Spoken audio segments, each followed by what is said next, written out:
자, 여러분, 한번 상상해 보세요. 피비린 내는 마피아 영화의 한 장면이나 아주 치열한 권력 암투를 다룬 정체 스릴러의 클라이맥스를 보는 것 같은 상황을요. 네, 벌써부터 팝콘각이 나오는데요. 그쵸. 전임자의 죽음으로 생긴 거대한 권력의 공백, 그리고 뒷골목에 검은 돈으로 동원된 용역 깡패들, 경쟁자들에 대한 무자비한 숙청, 또 기만적인 가스라이팅과 아주 기이하고도 완벽한 복수로 끝나는 파국까지. 와, 그건 뭐 거의 할리우드 블록버스터급 시나리오인데요. 맞아요.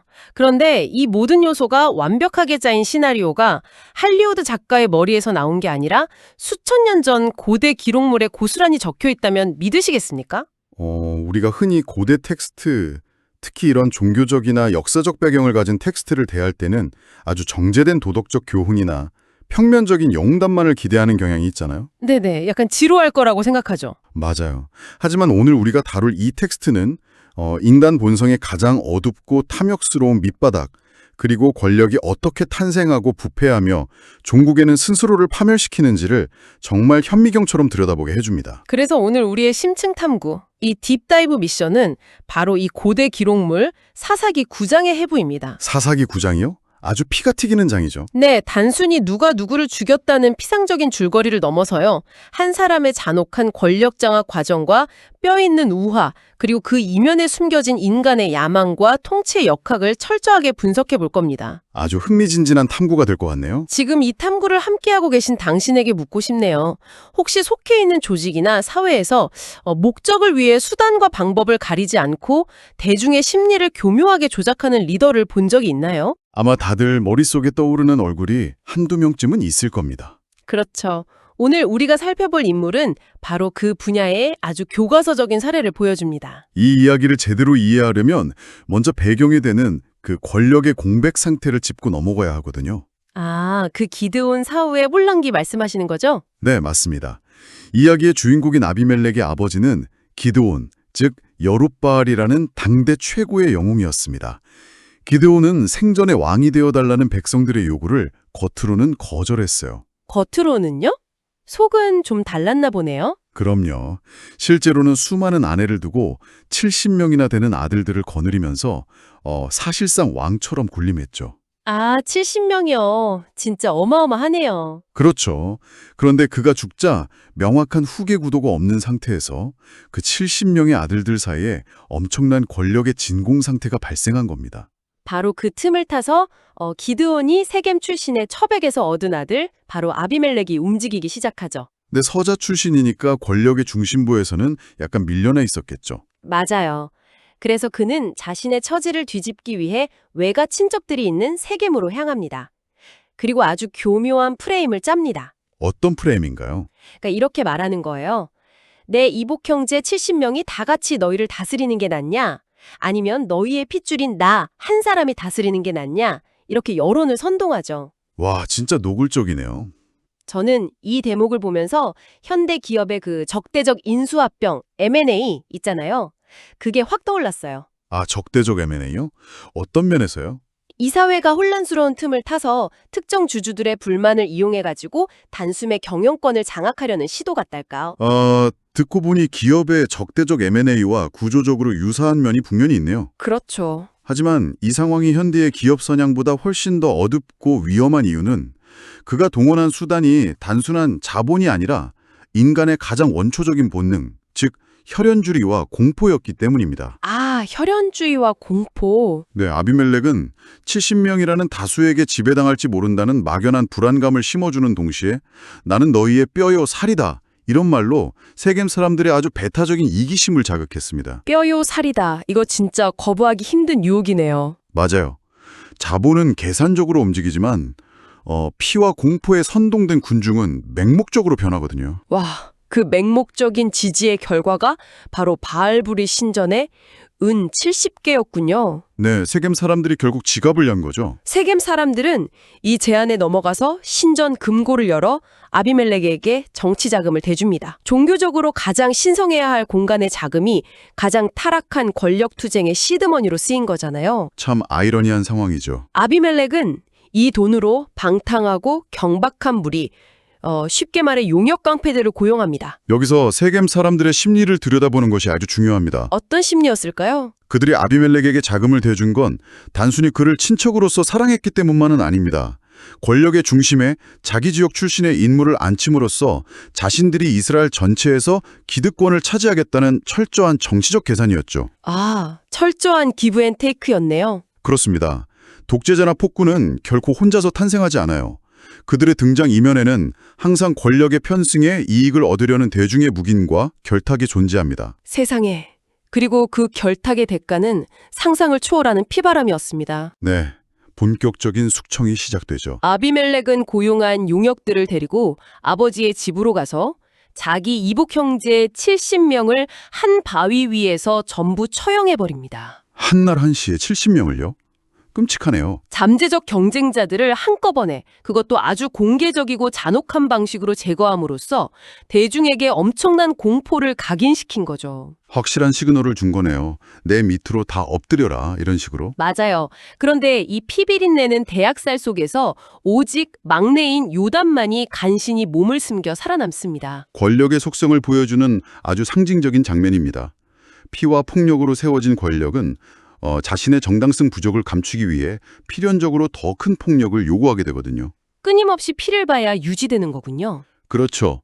하지만 아비멜렉과 세겜 사람들이 간과한 것이 하나 있었습니다. 그게 뭔가요? 무력을 통해 물리적인 경쟁자들은 제거했을지 몰라도 살아남은 한 사람, 즉 요담의 입에서 나오는 진실의 언어마저 죽일 수는 없었다는 사실이죠. 아, 그 진실의 언어가 바로 사사기 9장의 핵심이자 역사상 가장 날카로운 정치 풍자 중 하나로 꼽히는 요담의 나무 우화로군요. 네, 이 우화가 정말 기가 막힙니다. 간신히 살아남은 막내 요담이 그리심산 꼭대기에 서서 저 아래 자신을 배신한 세겜 사람들을 향해 소리칩니다. 우화의 내용은 대략 이렇습니다. 하루는 나무들이 자신들을 다스릴 왕을 뽑으려고 나섭니다. 왕을 찾는 나무들. 라 흥미로운 설정이죠. 네, 그래서 제일 먼저 감람나무, 즉 올리브나무에게 가서 왕이 되어달라고 하죠.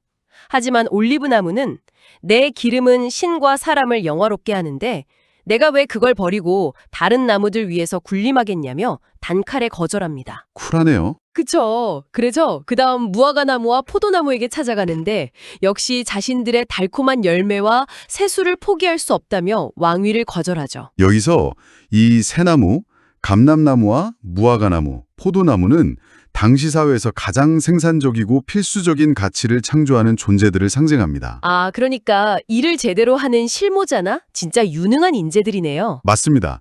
그들은 각자의 자리에서 맺는 열매가 타인에게 얼마나 유익한지 알고 있었고 그렇게 남의 위에 군림하며 권력을 휘두르는 일에는 아무런 매력을 느끼지 못한 겁니다. 진정으로 사회에 기여하는 유능한 이들은 권력 투쟁을 멀리한다는 거군요. 네, 그런 날카로운 통찰이 담겨 있죠. 그런데 잠깐만요. 우리가 여기서 이 좋은 나무들의 태도를 다시 한번 생각해 볼 필요가 있을 것 같습니다. 오, 어떤 점에서요? 겉으로는 자신의 본업에 충실한 아주 겸손하고 훌륭한 모습 같잖아요. 근데 다르게 보면 이들이야말로 권력이 만들어낸 비극의 숨은 책임자들이 아닐까요? 아, 책임 방기라는 말씀이시군요. 네네. 능력이 있고 선한 자들이 내 열매 맺느라 바쁘다, 정치판은 원래 더럽다 이러면서 공적인 책임을 회피하고 뒤로 물러나 버렸기 때문에 결국 그 권력의 공백을 최악의 인물이 차지할 수 있도록 레드카펫을 깔아준 셈이잖아요. 와, 아주 날카로운 지적입니다. 요담의 우화가 무서운 점은 바로 그 지점까지 꼬집고 있다는 겁니다. 아, 요담도 그걸 알고 있었군요. 그럼요. 선하고 능력 있는 자들의 그런 시민적 무관심과 정치적 혐오가 어떤 끔찍한 결과를 초래하는지를 보여주는 것이죠. 그들이 책임을 방기한 결과 왕과는 대체 누구에게로 향하게 됩니까? 결국 나무들은 숲에서 가장 쓸모없고 위협적인 존재인 가시나무를 찾아가게 되잖아요. 맞아요. 그 가시나무가 보인 반응이 정말 압권입니다. 내세울 열매 하나 없는 주제에 가시나무는 아주 거만하게 이렇게 말합니다. 진짜 나를 왕으로 삼겠거든? 와서 내 그늘에 피하라. 안 그러면 내게서 불이 나와서 레바논의 백향목을 다 태워버릴 것이다. 허세가 장난이 아니죠? 저는 이 대목의 모순이 진짜 너무 기가 막힙니다. 가시나무가 내 그늘에 피하라니요. 가시나무의 그늘이랄 게 있나요? 제 말이요. 가시나무는 잎사귀도 빈약하고 뾰족한 가시만 가득한데 그 밑에 들어가서 쉬려다가는 온몸이 찔려 피투성이가 될 텐데요. 애초에 물리적으로 불가능한 약속을 하고 있는 거잖아요. 그것이 바로 무능한 독재자가 권력을 장악할 때 내뱉는 언어의 아주 뼈저린 본질입니다. 아, 무능할수록 입만 산 거군요. 네, 자신에게는 대중을 보호하고 번영하게 할 능력이 전혀 없으면서도 가장 과장되고 기만적인 말로 안전과 보호를 약속하죠. 사기꾼들이 원래 말이 제일 번지르르 하잖아요. 그렇죠. 그런데 더욱 소름 돋는 것은 그 약속 바로 뒤에 따라오는 협박입니다. 내 밑으로 들어오지 않으면 불태워버리겠다. 와, 조폭이랑 다를 게 없네요. 즉, 보호를 빙자한 억압이자 복종하지 않으면 가장 훌륭한 존재, 그 레바논의 백형목이라도 파멸시키겠다는 테러리즘의 선언입니다. 요담은 이 우화를 통해서 세겜 사람들의 어리석음을 직격한 거네요. 너희가 왕으로 세운 아비멜렉은 바로 저 가시나무다. 너희는 달콤한 약속에 속아 그늘을 기대했겠지만 결국 그 가시나무에서 불이 나와 너희를 태울 것이고 너희에게서도 불이 나와 그를 태울 것이다. 네, 서로가 서로를 파멸시킬 거라는 저주죠. 이건 단순한 경고를 넘어선 앞으로 벌어질 파국의 메커니즘을 정확히 예언한 거였습니다. 맞습니다. 가시나무는 유익한 열매는 맺지 못하지만 그 바짝 말라붙었을 때 작은 불씨 하나만 닿아도 숲 전체를 순식간에 잿더미로 만드는 데는 탁월한 능력을 발휘하거든요. 아, 불쏘시개의 역할로는 최고죠. 네, 파괴를 향한 권력의 역학을 이보다 더 잘 묘사할 수는 없을 겁니다. 그리고 이 서늘한 예언이 현실이 되는 데는 그리 오랜 시간이 걸리지 않습니다. 성경은 정확히 3년 뒤 하나님이 아비멜렉과 세겜 사람들 사이에 악한 신, 즉 불화와 분열의 영을 보내셨다고 기록합니다. 겨우 3년 만에 금이 가기 시작한 거죠. 피 묻은 돈으로 맺어진 이들의 동맹에 왜 3년 만에 금이 가기 시작한 걸까요? 탐욕과 공포로 결속된 동맹은 외부의 적이 사라지고 나면 그 칼끝을 결국 내부로 돌리기 마련이니까요. 아, 적이 없어지면 자기들끼리 싸우는군요. 네, 기드온의 70명의 아들이라는 공통의 위협이 사라진 후 세겜 사람들은 아비멜렉이 자신들에게 기대만큼의 막대한 이익을 가져다 주지 않는다고 느꼈을 겁니다. 투자금을 회수해야 되는데 수익이 안 난 거네요. 정확합니다. 이익이 충돌하고 서로를 향한 의심이 싹트기 시작하면서 세겜 사람들은 산 꼭대기에 매복해 지나가는 상인들을 강도질합니다. 자기네 왕의 통치 구역에서 강도질을요. 네, 그게 바로 아비멜렉의 치안 통제력에 흠집을 내는 방식이었죠. 조용한 반란을 시작한 겁니다. 와, 아주 교활하네요. 바로 이 타이밍 권력의 균열이 생기는 시점에 가알이라는 인물이 등장합니다. 그는 축제 기간에 술에 취한 세겜 사람들을 선동하며 이렇게 외칩니다. 술 기운을 빌려서 불만을 터뜨린 거죠. 네. 아비멜렉이 대체 누구냐? 차라리 정통성 있는 하몰의 후손을 섬기자. 내 밑에 있었으면 내가 단번에 아비멜렉을 쳐냈을 거다. 아주 전형적인 퍼플리스트의 선동이네요. 여기서 가알이 뜬금없이 하몰을 언급한 이유가 뭔가요? 이것도 단순한 허세인가요? 아니요, 이건 굉장히 치밀하게 계산된 정치적 선동입니다. 하몰은 고대 세겜 지역을 처음 세운 원주민의 조상이에요. 아, 지역 토박이들의 시조 같은 거군요. 네, 가알은 지금 민족주의적 프레임을 짜고 있는 겁니다. 아비멜렉은 기드온의 피가 섞인 반쪽짜리 외부인일 뿐이다. 왜 우리 세겜의 순수 혈통이 저런 자의 지배를 받아야 하느냐? 아하, 우리끼리 뭉치자 이거네요. 네, 대중의 배타적 민족주의를 자극해서 아비멜렉의 정통성을 근본부터 부정하는 고도의 심리전이죠. 와, 가알도 만만치 않은 놈이었네요. 가알 역시 억압받는 백성을 구원하려는 투사가 아니라 권력의 공백을 노리는 또 다른 하이에나였던 겁니다. 새로운 선동가가 등장하자 상황이 아주 흥미롭게 돌아갑니다. 당시 세겜의 성읍 장관이었던 스불이 이 모든 상황을 지켜보고 있었죠. 스불, 이 인물이 진짜 무서운 사람입니다. 스불은 겉으로는 세겜에 있었지만 속으로는 아비멜렉에 충실한 하수인이었습니다. 그는 가알의 선동을 파악하고는 몰래 아비멜렉에게 전령을 보내요. 밤에 군대를 매복시켰다가 아침 해 뜰 때 기습하라는 전략을 아주 상세하게 짜줍니다. 이 다음날 아침에 벌어지는 장면에서 이 스불이라는 인물의 정치적 술수가 얼마나 소름 돋을 정도로 정교한지 드러납니다. 저도 이 대목에서 진짜 빵 터졌어요. 네, 아침 일찍 가을이 성문 앞에 섰을 때 산꼭대기에서 아비멜렉의 군대가 막 내려오는 것을 발견하죠. 당황한 가을이 스불에게 저기 봐라, 산 꼭대기에서 사람들이 내려온다 라고 다급하게 외칩니다. 그때 스불이 대답하는 장면은 이 텍스트 전체에서 가장 기가 막힌 심리전의 정수를 보여줍니다. 완전 가스라이팅의 표본이죠. 몰려오고 있는데 스불이 옆에서 아주 태연하고 능청스럽게 이렇게 말하죠. 네가 산 그림자를 사람으로 잘못 본 거야. 산 그림자라뇨. 진짜 어이가 없죠. 저는 이 대사를 보면서 감탄했습니다. 스불은 단순히 거짓말을 하는 게 아니에요. 상대방의 인식 능력 자체를 의심하게 만들어서 판단력을 완전히 흐트러 놓는 거죠. 맞아요. 눈앞에 뻔히 족이 보이는데 눈앞에 현실이 다가오고 있는데 아니야, 네 눈이 잘못된 거야 라고 말하며 시간을 끄는 동시에 상대를 철저히 조롱하는 겁니다. 정확한 통찰입니다. 가을의 현실 감각을 마비시키면서 아비멜렉의 군대가 대형을 갖출 시간을 벌어주는 굉장히 차갑고 악랄한 심리 전술이죠. 와, 스불 진짜 무서운 사람이네요. 군대가 코앞까지 다가와서야 스불은 본색을 딱 드러냅니다. 네가 아비멜렉이 누구냐고 큰소리치던 그 입이 이제 어디 있느냐. 자, 나가서 싸워봐라. 멘탈을 완전히 바스러뜨린 다음에 등 떠미는 거네요. 결국 판단력이 흐려진 상태에서 허둥지둥 전투에 나선 가을은 처참하게 패배하고 도망치게 됩니다. 스불의 이 태세 전환과 고도의 심리전은 정말 현대 정치판의 권모술수를 그대로 옮겨 넣은 것 같아 너무 섬뜩합니다. 그런데 진짜 비극은 가을이 쫓겨난 이후에 시작되잖아요. 네, 피해 보복이 시작되죠. 권력을 유지하기 위해 아비멜렉은 자신을 배신하려 했던 세겜 사람들을 절대 용서하지 않습니다. 아비멜렉은 이 상황을 단순한 반란 진압이 아니라 철저한 보복과 공포 정치의 기회로 삼았어요. 아예 본보기를 보여주겠다는 거군요. 네, 다음 날 세겜 사람들이 밭으로 나오자 매복해 있던 아비멜렉이 군대를 세 무리로 나누어 덮칩니다. 하루 종일 성을 공격해 닥치는 대로 학살하고 성을 무너뜨린 뒤 그 위에 소금을 뿌리죠. 소금이요? 상처에 소금 뿌린다는 그 소금인가요? 네, 소금을 뿌린다는 것은 그 땅이 영원히 황폐해지기를 바라는 생존의 터전 자체에 대한 아주 궁극적인 저주를 의미합니다. 씨도 안 남기겠다는 거네요. 학살은 거기서 끝나지 않습니다.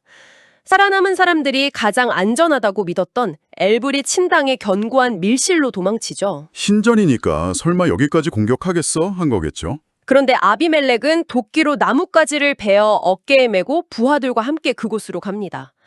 밀실 주변에 베어온 나뭇가지를 겹겹이 쌓고 불을 질러서 그 안에 숨어있던 남녀 1000명을 산채로 불태워 죽입니다. 1000명을요?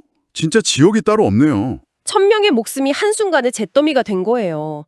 이 끔찍한 광경을 보면 아까 우리가 나눴던 요담의 우화가 완벽하게 겹쳐 보이지 않습니까? 그렇습니다. 가시나무에서 불이 나와 태워버릴 것이다. 그 예언이 은유가 아니라 물리적인 현실로 가장 잔혹한 형태로 실현된 순간입니다. 와, 소름 돋네요. 세겜 사람들은 자신들의 탐욕으로 가시나무에게 왕관을 씌워주었고 결국 그 가시나무가 뿜어낸 불길에 자신들이 타죽게 된 것이죠.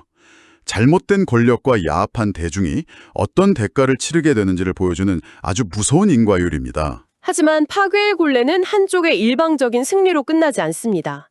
피맛을 본 아비멜렉은 내친김에 데베스라는 다른 성읍까지 공격합니다. 폭주하기 시작한 거죠. 백성들이 성 안의 견고한 망대 꼭대기로 도망쳐서 문을 굳게 잠그자 아비멜렉은 세겜에서 성공했던 불태우기 전법을 다시 쓰려고 망대 문 앞까지 바짝 다가갑니다. 자신감이 하늘을 찔렀을 때네요. 네, 모든 것이 그의 뜻대로 흘러가는 것 같던 바로 그 순간 권력의 최정점에 서 있던 이 독재자의 최후는 너무나도 허망하게 찾아옵니다. 네, 망대 위에 있던 이름 모를 한 여인이 맷돌 윗짝을 집어던졌고 그것이 정확히 아비멜렉의 머리 위로 떨어져 두개골을 산산조각냅니다. 세상에 맷돌 윗짝에 맞아서요?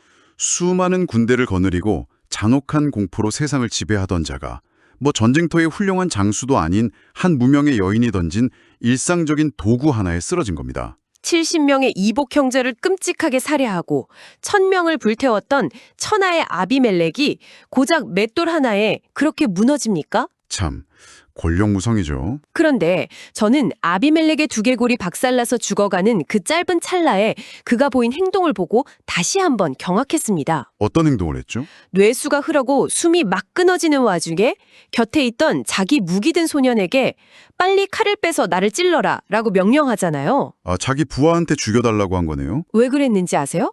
사람들이 나를 보고 여자한테 죽었다고 조롱할까가 두렵다면서요. 와, 그 와중에도 체면을 챙기나요? 죽음의 순간에도 권력자로서의 체면, 자신의 역사적 평판과 마초적인 이미지를 관리하려고 발악하는 모습, 진짜 뼛속까지 권력에 중독된 괴물의 모습 아닙니까? 그 모습야말로 가시나무의 본질을 완벽하게 보여줍니다. 가시나무의 본질이요? 네, 겉으로는 생사여탈권을 쥔 강력한 지배자처럼 보였지만 속으로는 타인의 시선과 헛된 평판이라는 얇은 껍데기에 갇혀있던 한없이 나약하고 공허한 존재였던 것이죠. 정말 씁쓸하네요. 무엇보다 이 죽음에 담긴 문학적 역사적 상징성은 실로 압도적입니다. 아비멜렉은 권력을 쥐기 위해 형제 70명을 한 바위 위에서 죽였잖아요. 네, 처음에 그랬죠. 그런데 그가 어떻게 죽었습니까? 여인이 던진 한 돌, 즉 맷돌 윗짝에 맞아 죽었습니다. 와, 한 바위에서 시작된 피해 역사가 결국 하나의 돌에 의해 완벽하게 심판받으며 끝나는 수미상관의 구조네요. 성경 텍스트는 이 모든 사건을 단순한 우연이나 흔한 정치 권력의 몰락으로 치부하지 않습니다. 그럼 뭐라고 하나요? 결말부는 이렇게 선언합니다. 아비멜렉이 자기 형제 70명을 죽인 악을 하나님이 이같이 갚으셨고 세겜 사람들의 악도 그들의 머리에 갚으셨으니 요담의 저주가 그들에게 응하니라. 요담의 예언이 100% 이루어진 거군요. 네, 신의 섭리라는 거대한 틀 안에서 뿌린 대로 거둔다는 철저한 인과응보의 원리가 한치의 오차도 없이 작동했음을 보여주는 것입니다. 오늘 우리가 함께 파헤친 사사기 9장의 깊은 탐구는 정말 압도적인 여정이었습니다. 이것은 그저 수천 년 전 중동 지방에서 벌어진 야만적인 사륙전이 아닙니다.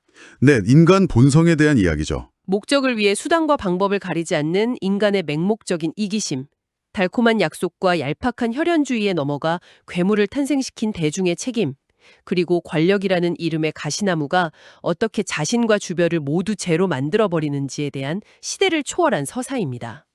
이 오래된 텍스트가 현대의 우리에게 던지는 메시지는 명확합니다. 건강한 리더십과 지속가능한 사회는 선동적인 언어나 억압적인 힘이 아니라 타인을 이롭게 하는 희생적인 열매에서 비롯된다는 것입니다. 희생적인 열매요. 네, 만약 우리가 사회의 시스템과 리더를 감시하는 데 깨어있지 않고 단기적인 이익이나 배타적인 감정에만 휘둘린다면 언제든 제2, 제3의 아비멜렉을 우리 스스로의 손으로 무대 위에 올리게 될 것입니다. 처음에 우리가 이 이야기를 마피아 영화나 정치 스릴러 같다고 했지만 사실 무대와 의상만 바뀌었을 뿐 이 핏빛 권력 다투는 지금 우리가 살아가는 현실에서도 다양한 형태로 끊임없이 반복되고 있습니다. 씁쓸하지만 사실이죠. 오늘의 심층 탐구를 마치며 끝까지 귀 기울여 주신 여러분, 그리고 이 이야기를 듣고 계신 당신에게 이 질문을 남기고 싶습니다. 당신의 직장, 커뮤니티 혹은 지금 우리가 발딛고 있는 이 사회에서 혹시 우리는 그럴듯한 보호막을 약속하는 텅 빈 가시나무에게 화려한 왕관을 씌워주고 있지는 않나요? 참 뼈아픈 질문이네요. 그리고 무엇보다 유능하고 선한 올리브나무와 무화과 나무들은 권력의 세계가 탁하고 피곤하다는 이유로 자신의 달콤한 열매에만 취해 뒤로 물러나 그 가시나무가 무럭무럭 자라나 숲 전체를 불태우도록 묵인하고 방관하고 있는 것은 아닐까요? 우리 모두가 각자의 나무로서 어떤 선택을 할지 고민해 봐야겠습니다. 오늘 이 시간은 여기서 인사를 드립니다. 다음에도 여러분의 지적 호기심을 채우고 시야를 넓혀줄 새롭고 놀라운 탐구로 돌아오겠습니다. 함께해 주셔서 감사합니다.